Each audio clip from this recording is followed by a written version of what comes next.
Eto nga, for Ayan, everyone. ayan. Ito ang binigyan diin ng mga veteran actress na sina Eugene Domingo at Gladys Reyes sa tanong kung paano nila mahihikayat ang mga senior citizen na manood ng kanilang pelikula na And the Breadwinner Is.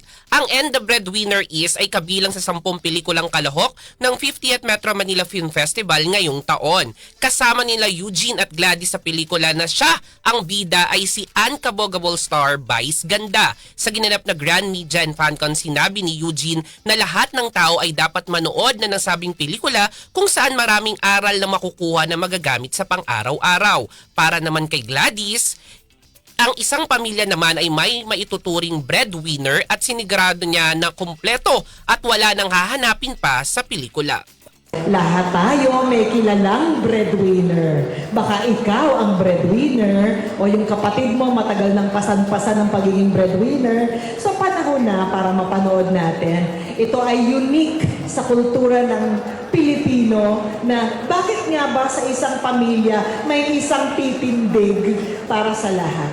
So isipin na lang natin na pag pinanood natin ang breadwinner, baka naman may mensahe ito sa'yo. Baka may kailangan tayong baguhin. Makakarelate ang mga senior talaga. Kasi syempre, di ba, sa miyembro ng pamilya, minsan may nakatira sa ating lola, ganyan. So syempre, given na nandun ang nanay, ang tatay, ang mga kapatid. Pero bukod doon, yung hindi lang man sa mga breadwinners di ba? Kundi pati talaga sa lahat ng miyembro ng pamilya ng breadwinners. Kaya hindi lang po ito para sa ating mga mahal na senior citizen, para po talaga sa lahat. Kompletos recados, ika nga. Ayan. Ang And the Breadwinner Is ay mapapanood simula sa December 25, 2024 hanggang January 7, 2025 sa mga sinihan sa buong bansa.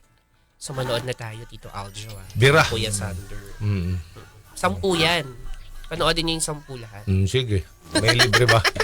May libreng ticket yan. Okay. From MMB. Nandun ako pag may libre.